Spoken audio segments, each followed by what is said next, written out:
Good evening and welcome to Conversations Live. This is actually our seventh episode. Can you imagine that? And so I want to say a huge thank you to our subscribers and the persons who are watching and sharing this program. Without you, we would not have an audience. So thank you so much for being here. I am your host, Desrine, and this program is sponsored by Legacy Human Resource Management, delivering human resource services your way. This evening, I have in studio with me an exceptional guest.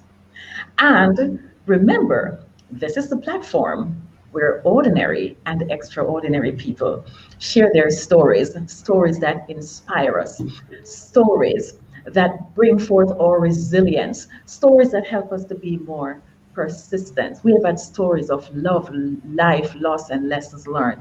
And this afternoon, this story is from pain and struggle to victory. I cannot wait to hear this story. And so, my guest, Dwayne, is going to share his compelling and powerful story to inspire us to grow, to aspire, to work hard, and to make use of the opportunities that life throws our way. Thank you so much for joining us.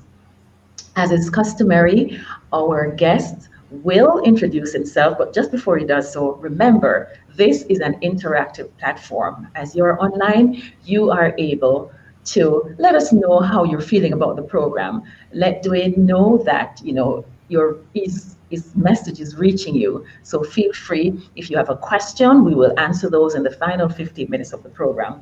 But if you just have a comment, we welcome them as well. So from struggle and pain to victory.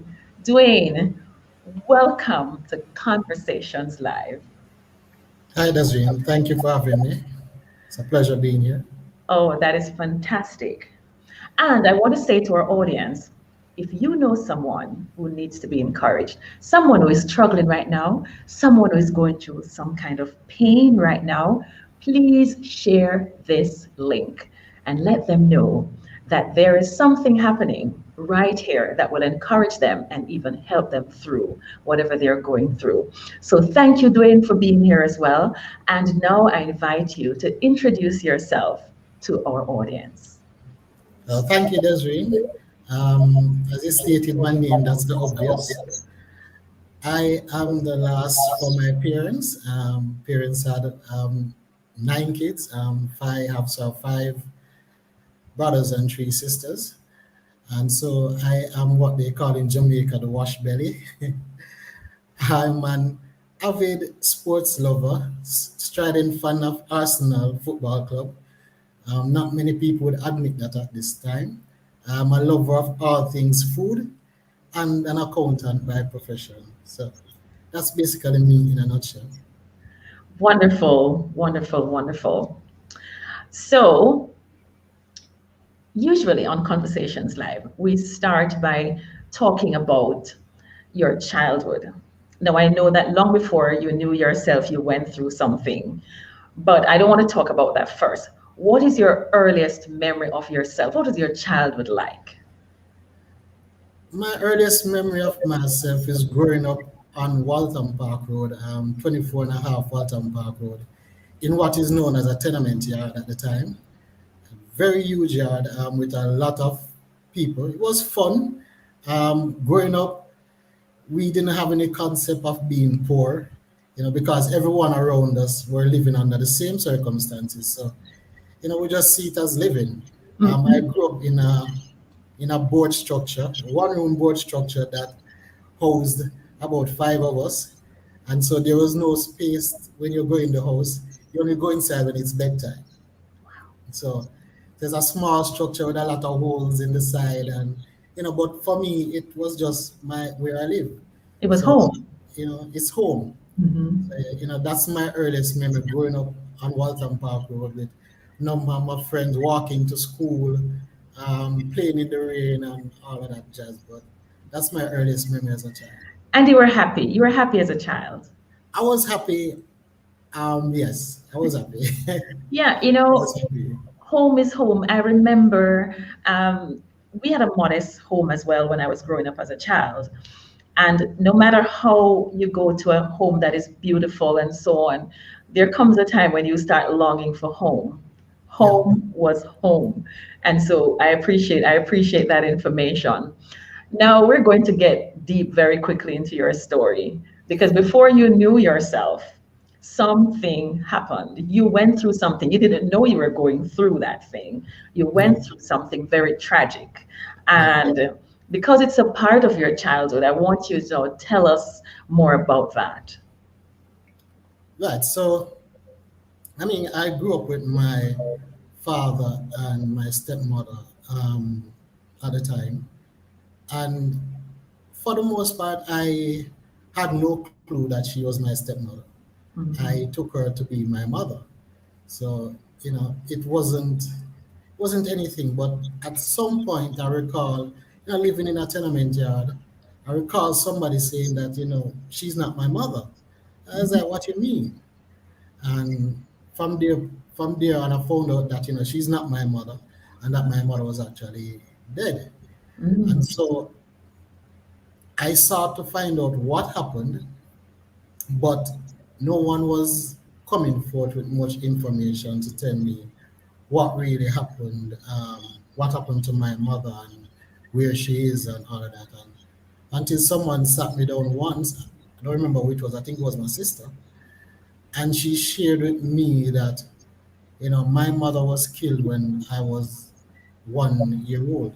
Back Mhm. in the 1980s, when it was a violent time for Jamaica.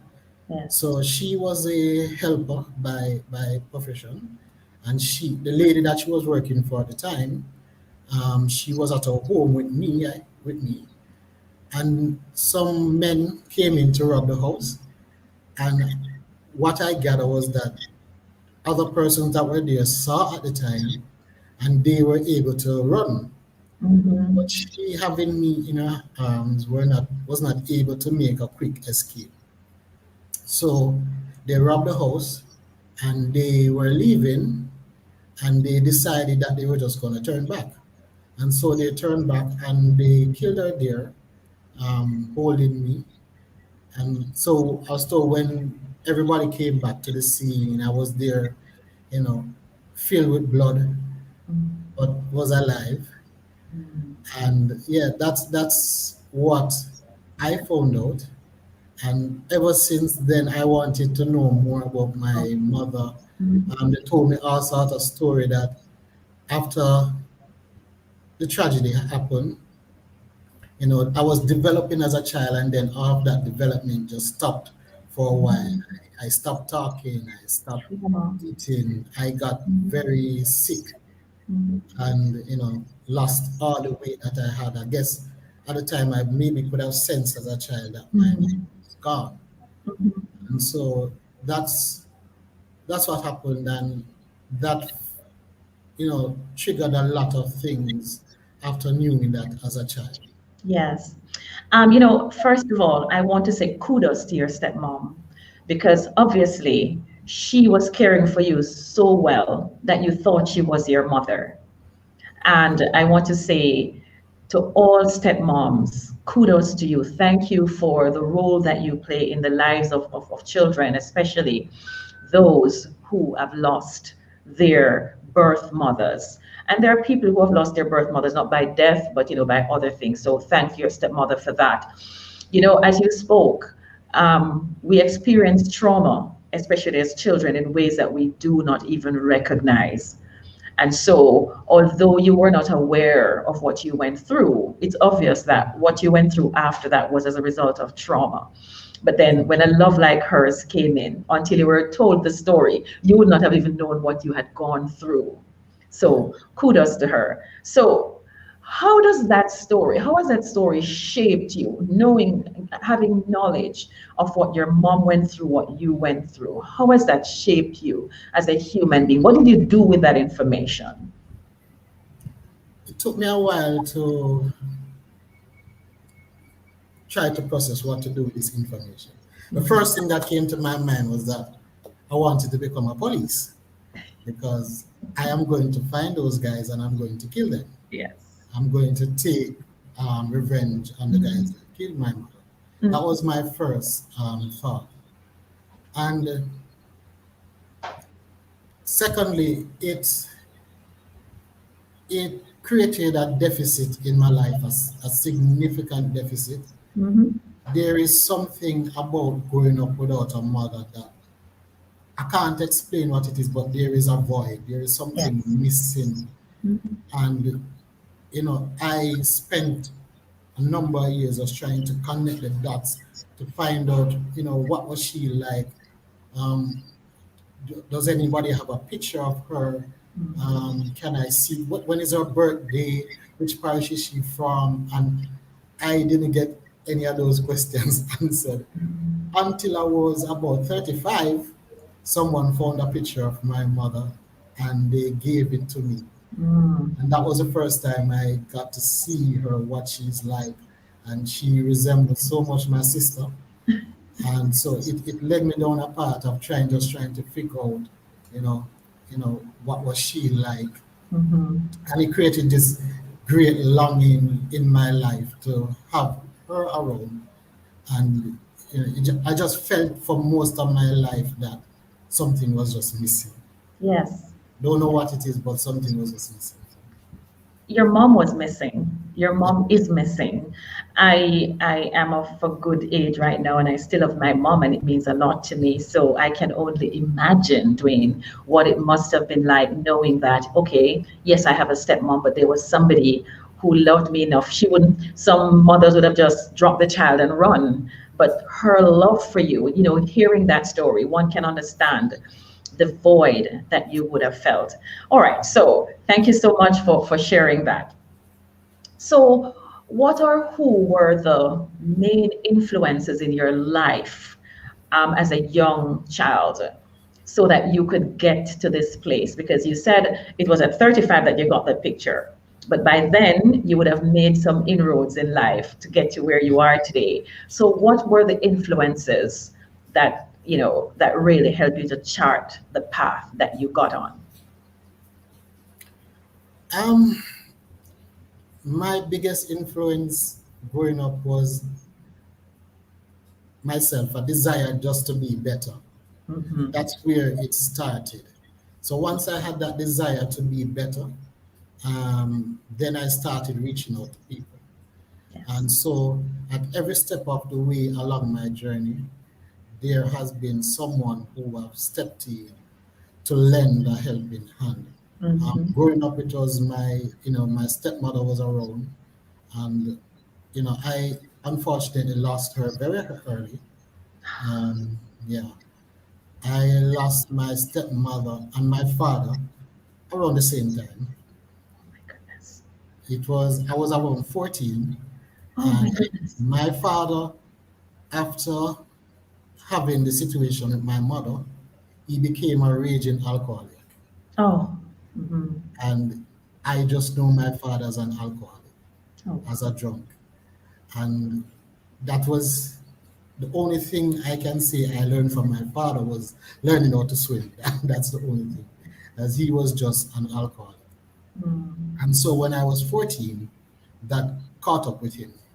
And so he died from alcohol poisoning. Oh wow. That was in April 94. And I was Mm-hmm. living with him and my stepmother. And she died the following month in May 94. And so, I lost both of them in 1994. I was 14, heading on to 15 at the time. And, she was my first big influence. Mm-hmm. When I lost them, I realized that it's me against the world. Mm-hmm. I can So imagine. I had to decide that, I wanted better for myself. And so coming from that story, I was living with them in a tenement yard still, not the Mm-hmm. same tenement yard on Walton Park, in a tenement yard. And so after about a couple of days after my stepmother died, he told me that I had to leave because it was me alone living at the house. I had to find somewhere to go. And so I packed up my bags and I headed out, not sure where I am heading, but I said I have to find somewhere to go. Fortunately, my stepmother, not my stepmother, my godmother, which was a lady that my mother was working for when she died, Mm-hmm. I knew she had a house somewhere.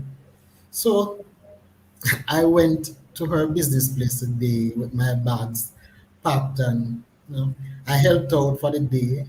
And then I said to her, you know, I want to come and stay with you. And she said to me, no, she's Mm. not taking anybody at her house. And so there I was in the middle of downtown with two big bags, not knowing where to turn or where to go. And so I recall one of my brother that lives abroad that I recall where he resides, and I said, you know what, I'm gonna try and see if anyone was at that house. I think I vaguely remember where it was. And Mm-hmm. I took a bus there, and fortunately there was someone at the house, and I was able to stay there. Wow. And so that was in Corville Gardens. So Mm-hmm. she was my first inspiration. Mm-hmm. But I don't know if you want to jump in, I should just continue. I just want to say, um, as I'm listening to you, there are young kids out there right now who may be going through something similar. And thank you so much for being vulnerable enough to share this. It's important that we share our stories so that others who are in that same situation now can see a way out. One thing did not work out, and you sought to do something else. You Right. were, as you said, you were always thinking about better.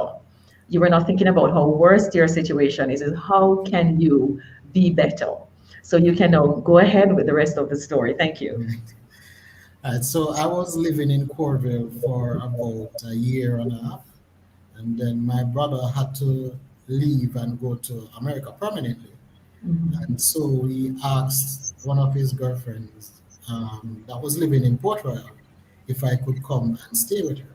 Mhm. She wasn't there at the time, but she said her sister was there. So the sister said, yes, you can come.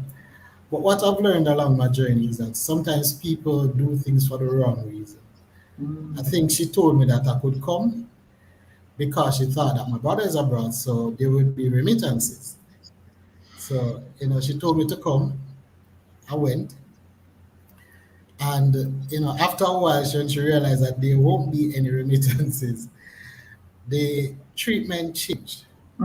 So I remember I was in fourth and fifth form while I was living there. And she started complaining when I was studying for my CXC that, I'm not paying for any light in here.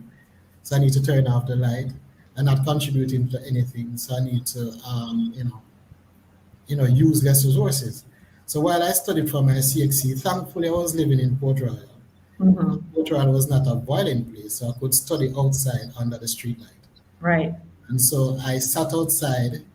Anyone knows Gloria's in Port Royal? It's right beside Mhm. Gloria's. So I used to sit out at the street side and study under the light. Then so I had to leave from there, and then another brother, his girlfriend said I should come by her house. Mhm. And for some reason, I went, and I don't know why she told me to come. I think she and my brother was having some issues, and she thought that me coming there would mean that he would come home every night. So I went there, and I got one of those little folding beds that you open and close to sleep. And I used to open it in the living room, and I was there for a while. So living there, then she and my brother just not working out, and then the treatment just changed. He wasn't coming home, the treatment changed. So I was in I was in about fifth form at the time, and she used to cook, and then she would not give me any. Mm. And then when I come home from school, she would cook, and the pots and everything is in the fridge, and she would tell me that I dare not touch it. And so my brother that was living with her at the time, he was the one that used to supply me with lunch money for school. Mm. And so they had a domestic quarrel at the time, one time, and I intervened and I told him that, it is not right what he's doing. Mm-hmm. And because he was hitting her. And that was the last day my brother gave my lunch money for school. Hmm. So he used to leave my lunch money on the dresser, and then the next day I realized there was no money. There was no Oh. money at all. And so I was in fifth form and I going to school hungry. I'm coming home hungry. So I said, you know what? I need to drop out of high school. Mm. So I need to find a job. So I went to my principal at the time at Camperdown. I Yes. said, I am going to stop coming to school. And she asked me why. And I shared the story to her. And she said, you know, just hold on. She's going to find somebody. So she Mm. found a sponsor. And that sponsor provided breakfast in the morning and provided lunch at school. Mm-hmm. And so that sponsor was also one of my inspiration. Mm-hmm. And then there was another teacher at school that heard the story and then he started giving me money. And so, that helped. So I used to look forward to going to school because I would go home the nights hungry killing me. I can't wait to go to school Oh, because wow. that's where I would get a meal. Mm-hmm. So I was, looking forward to that. And then there was the little bed that I was sleeping on. There was one night I was sleeping on it, and for some reason it hit her furniture and scratched it. And she told me that don't I dare open that in her house again. And so I ended up have to sleeping on the floor. Um, Dwayne, are you serious? I mean, yes, yeah, I'm listening to you. I am listening to you, and it's from one trial, one struggle, one pain to another. Three deaths, and now rejection after rejection. But still you kept going because it takes a village. You see that village? And one of the things that you said that really impressed me was before you just went ahead and quit, you told your principal that you were going to do it. yeah, And you didn't realize at the time that you were actually asking for help. But that's what you were doing. yeah. You were asking for help.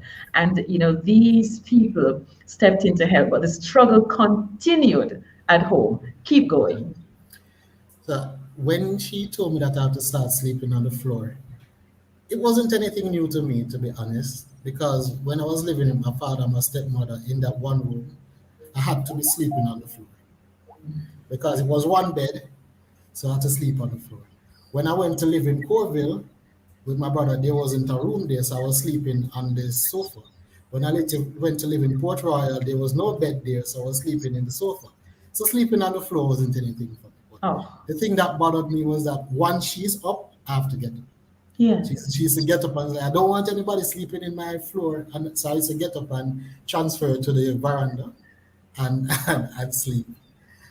And at some point along that journey, I think before I said anything to my principal, at some point along the journey where, I found myself just missing my mother Mm-hmm.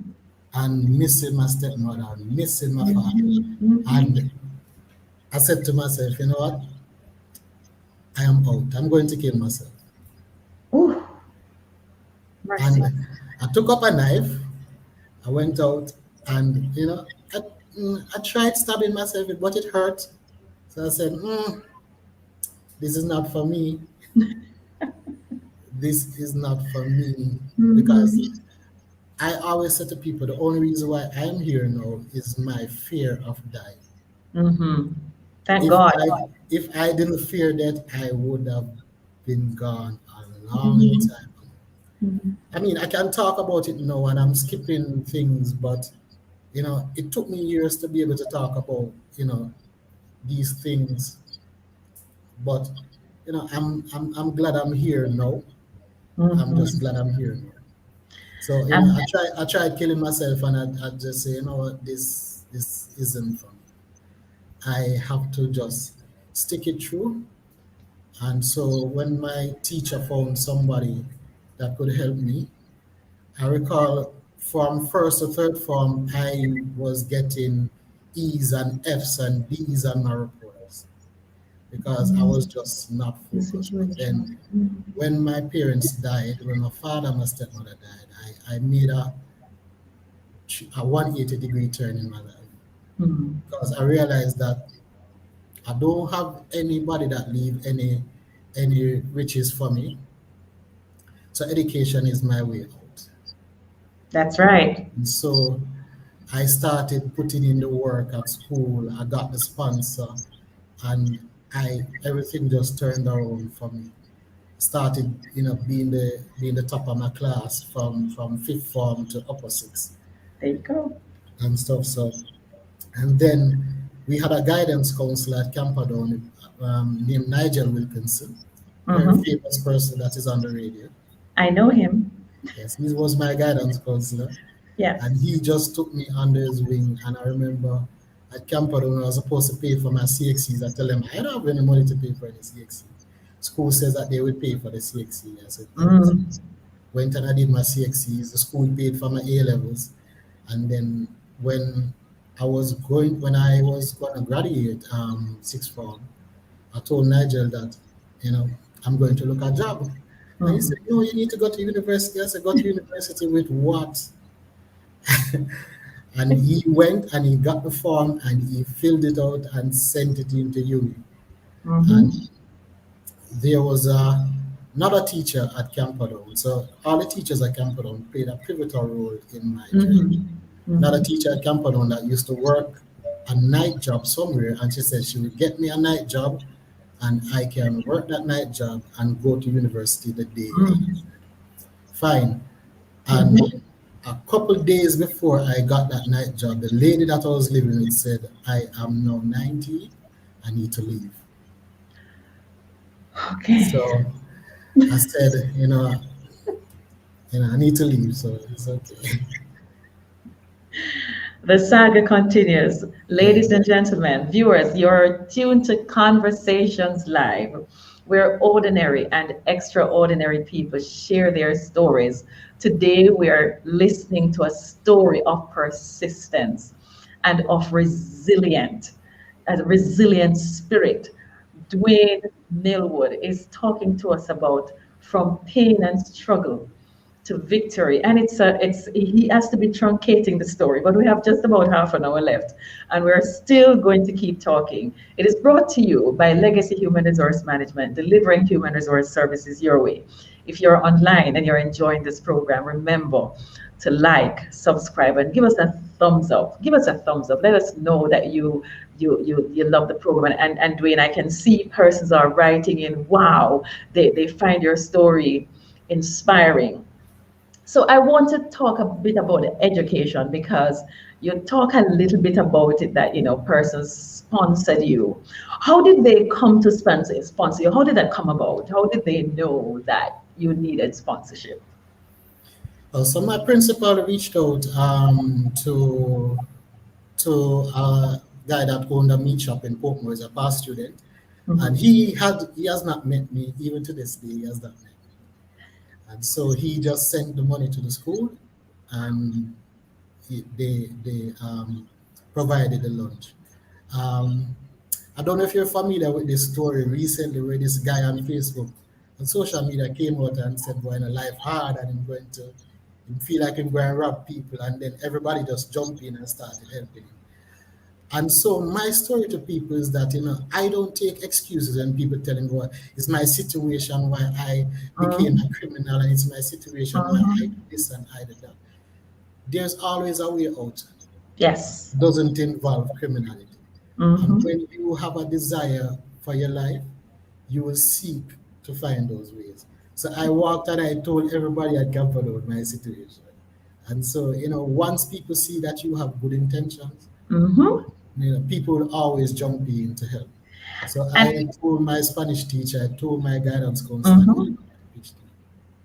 And it's important to talk about it. It's important to talk about it because you voiced it. You let it be known that you have needs. You let people who could help you know. And that's another part of the lesson, that no man is an island. So when even that person coming out and saying, if this is the only thing that I have to that I'm going to do, it's a cry for help, Mhm. and he got help. But you're going to tell us also about the part of the story where you are now 19 years old, just got accepted to UE, got your little night job, and now you're being told you can't stay here anymore. So the struggle continued. Could you Yeah. continue to tell us about what happened there? Yeah. So she told me that I had to leave. And so I got the night job about 2 weeks later. And so I started working at NCB Mm-hmm. um, in September 1998, right? Whoa. Fresh out of high school, right? And so NCB has this thing that they give you money to buy clothes, and that money is paid on the 1st of October every year. So I didn't know about this money. So I got this money in my account. I was like, what is this money for? And they Mm. said it's to buy clothes so you can look good coming to work. And I said, okay. This lady told me that I have to move out this money not buying any clothes.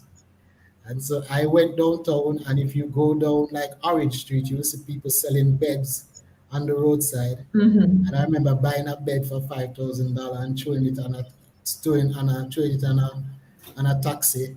And I went and I got a little stove, and I moved into a room down the road from where she is with my bed and my stove, and that's what it is. And I It's a started my start. journey. Yeah, Yes. yes.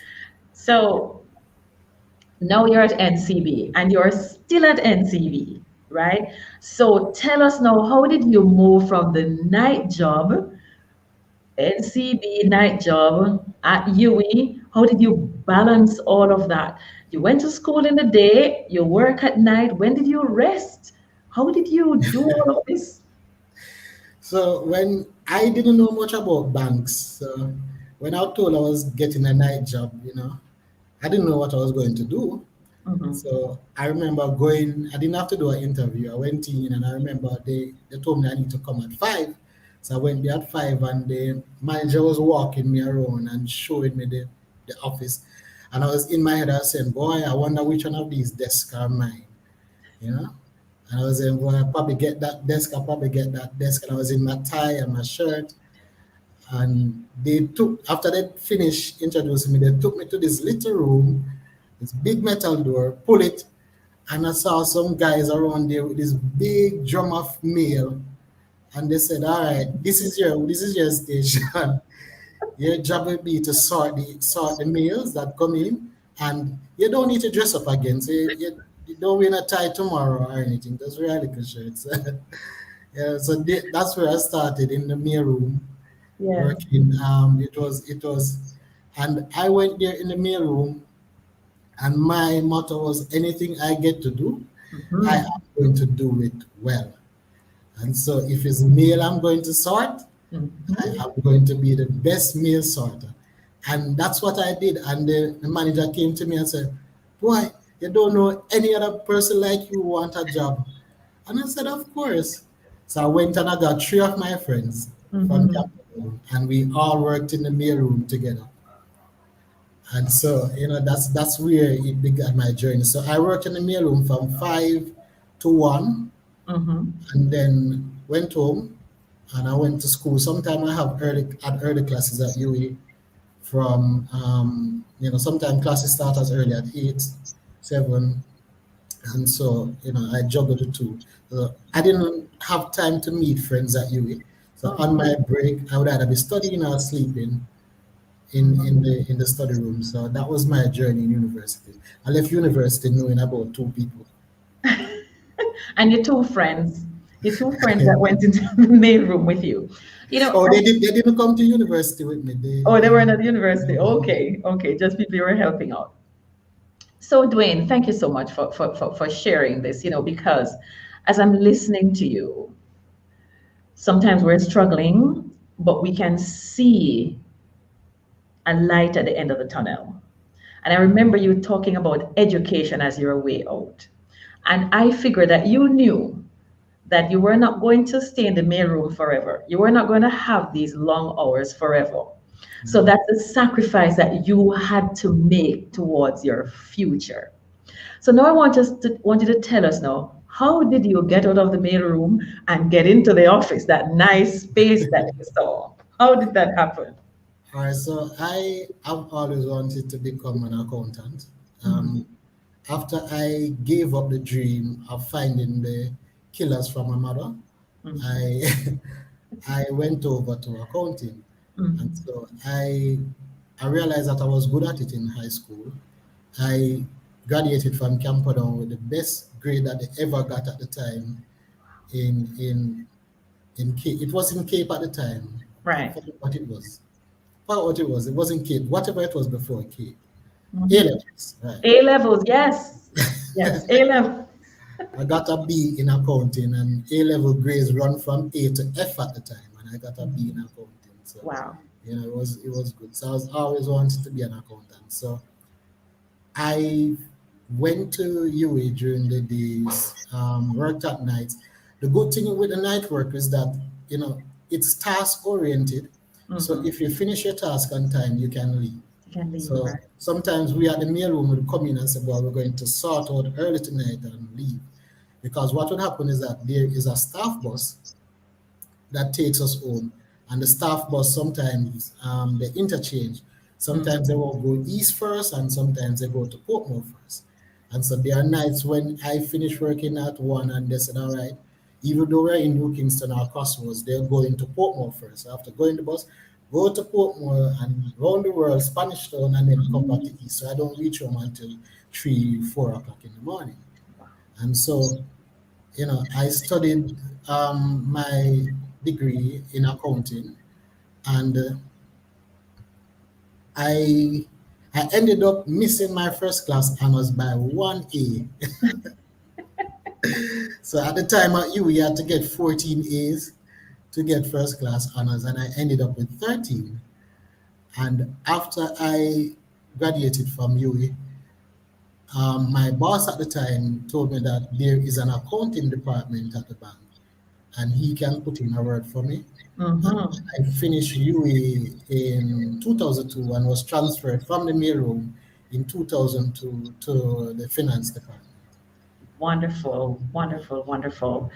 And just listening to your story, just listening the path that you chose, education and work, hard work, smart work, right? And having a goal, having a dream and working towards it. And I think that's one of the things I'm getting from your story as well. There's pain, there is struggle, but you want it to be better. You Yes. want it to be better, and you were going to go for better.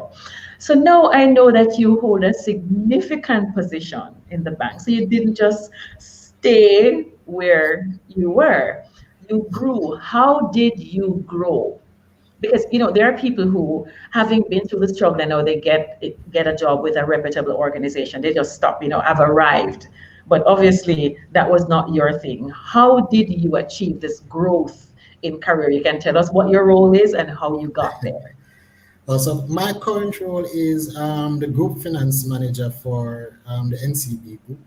So I am responsible now for producing the financial statements for the NCB group on a whole.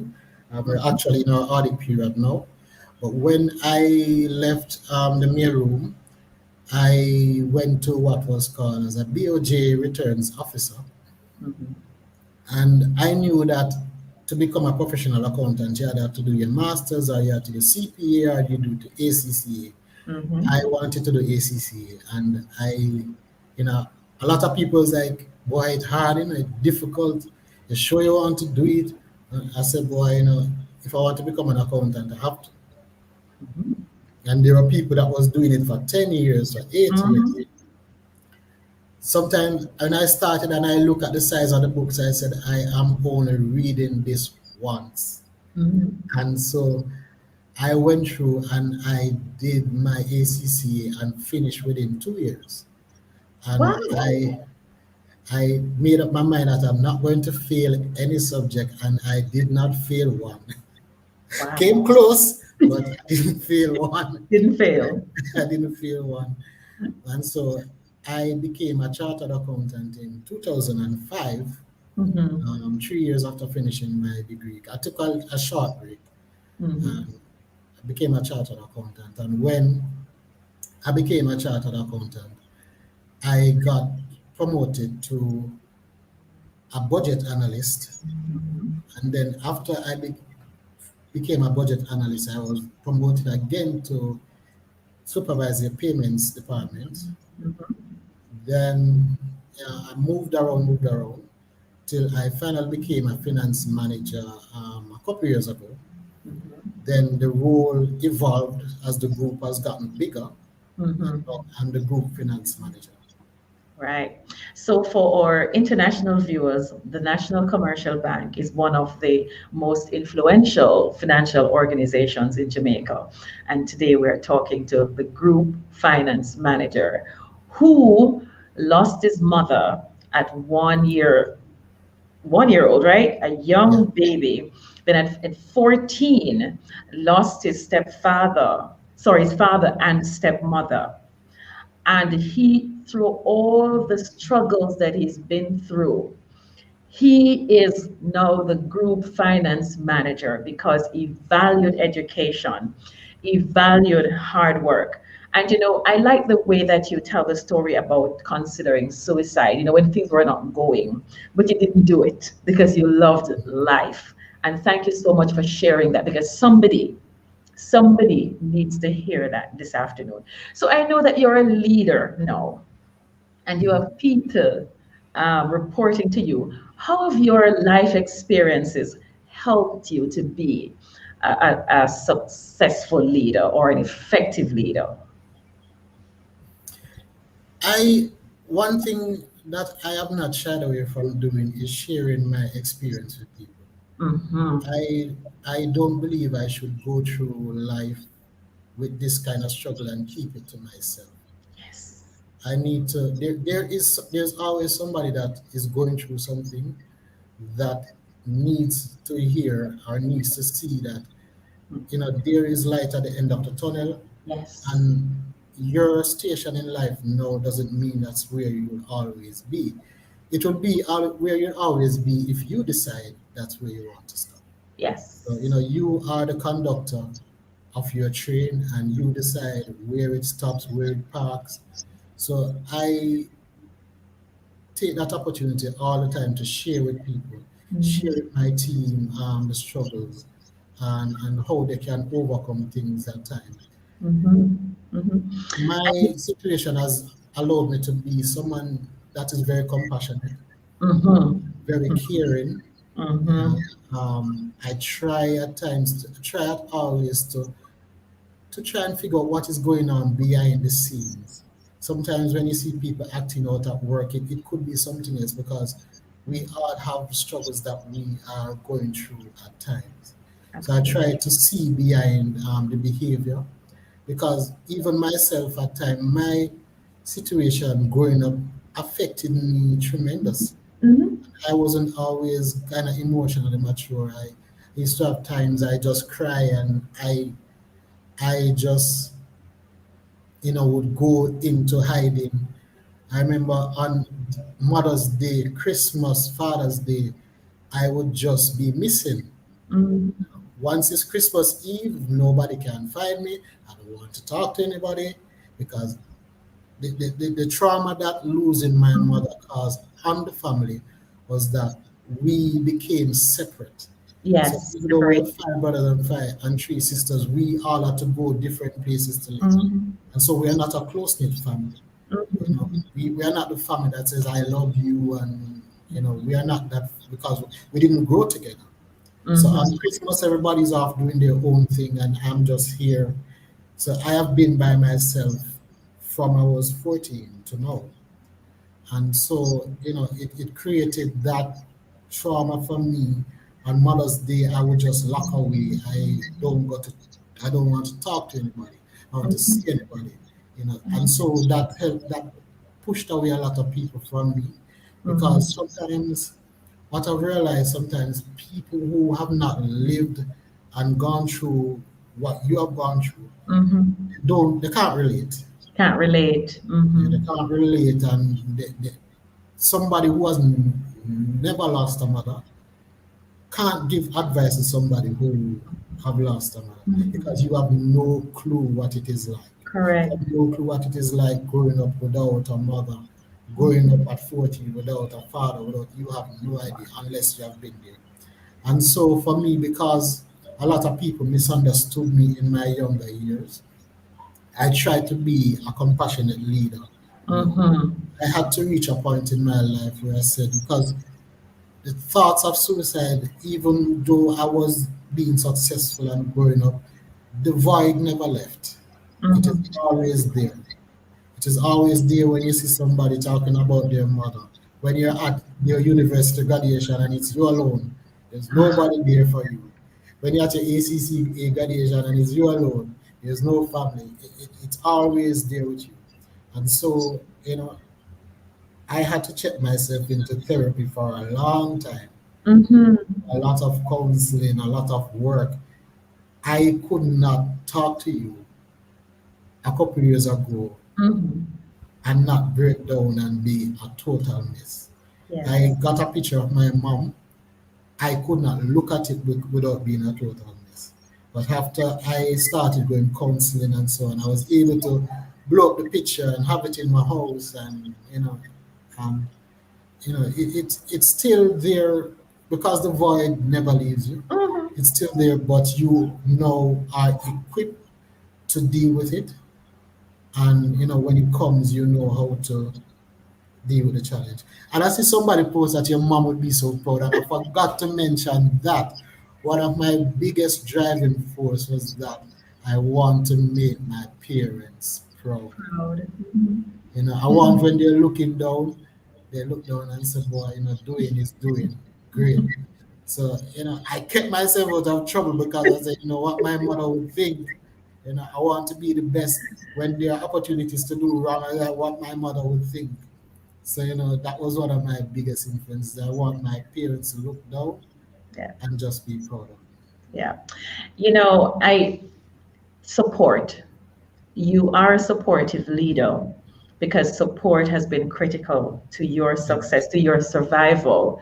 Again, here is a leader saying that I do therapy, and this is actually good information for other leaders. There are a lot of people who are hurting, based on trauma or other reasons, and they are not brave enough to step forward and to say, I need help. And so, thank you so much for sharing that because somebody who is listening is going to take some steps to improve their own life and their mindset.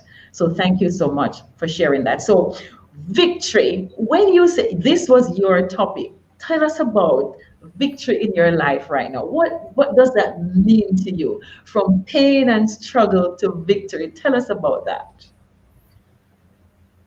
Victory for me has evolved over the years. Victory at one point was just being able to work at NCB. Mm-hmm. Yeah.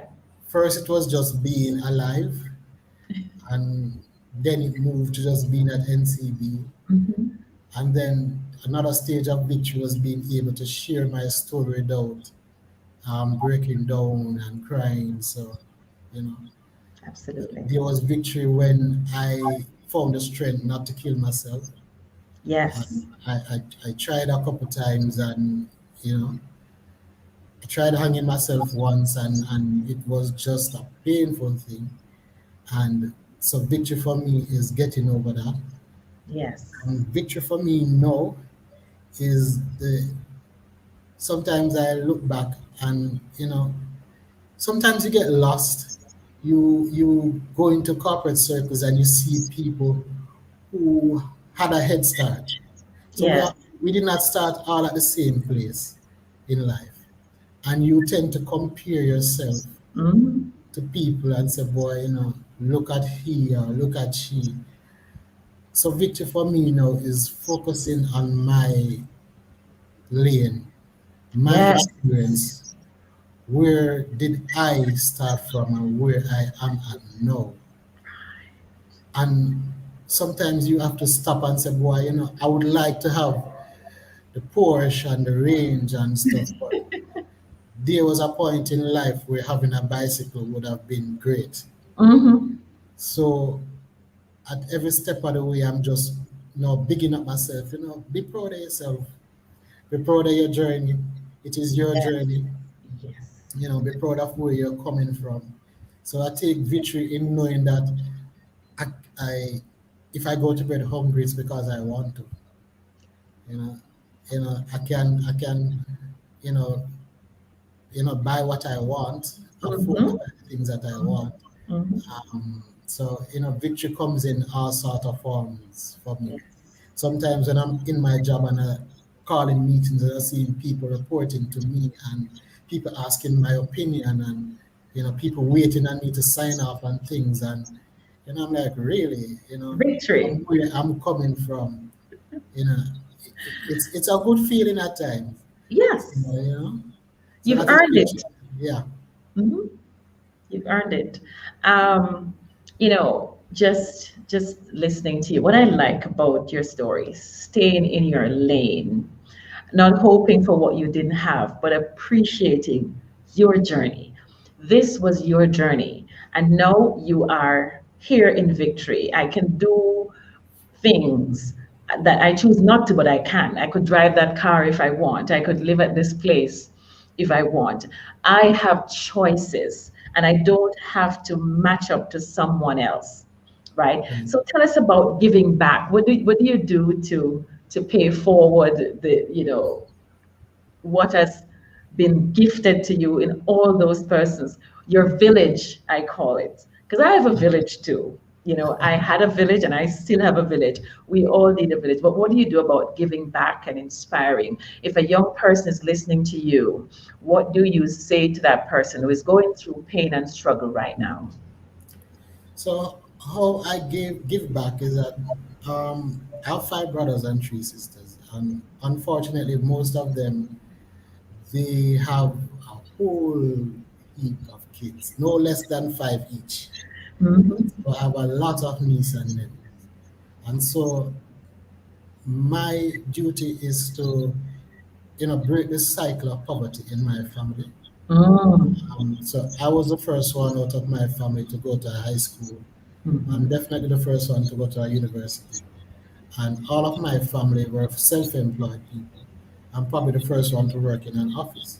And Hmm. so I have assisted my nieces and nephews to, go to school, where I can, I chip in.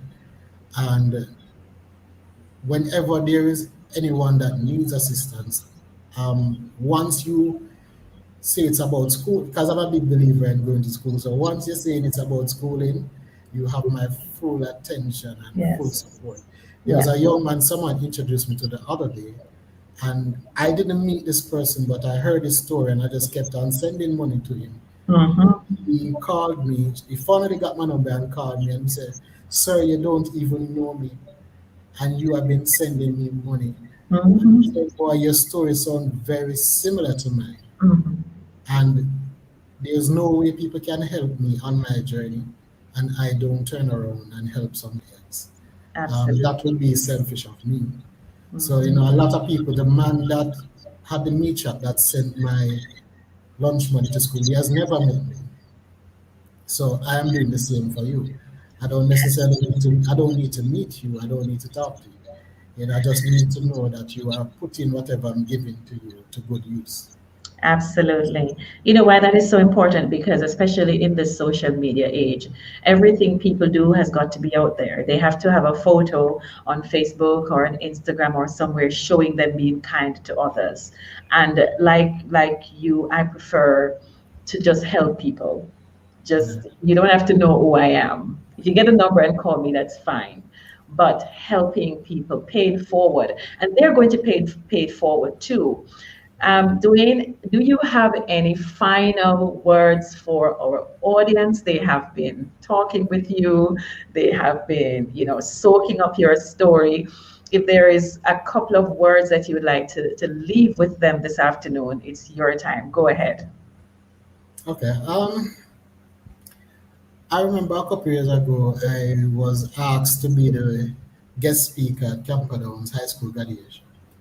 Mhm. And that took me, it was one of my proudest moments, because, from where I was coming from to be able to be a guest speaker at Akadesha, it was a proud moment for me.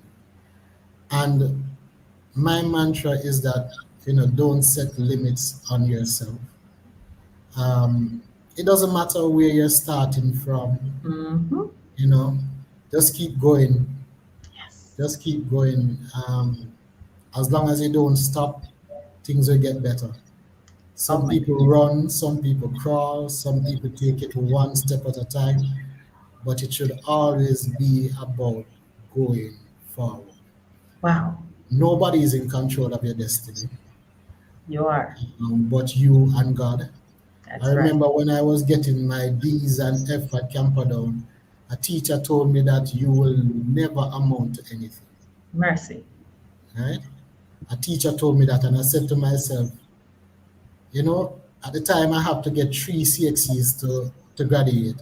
And I Mhm. said, if it's even the three CXCs I'm going to get, I am going to graduate and I'm going to prove you wrong. Mhm. So people can have all sorts of opinions about you, but it is your opinion of yourself that matters. Wow.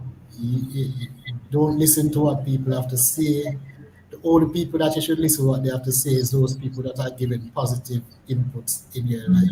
Mhm. Mhm. Take the negative criticisms, take the negative thoughts, filter out what you need to filter out, take the lessons, but no matter what, just keep on moving forward. Absolutely. I could not say that any better. I don't need to, I just like, do not limit yourself.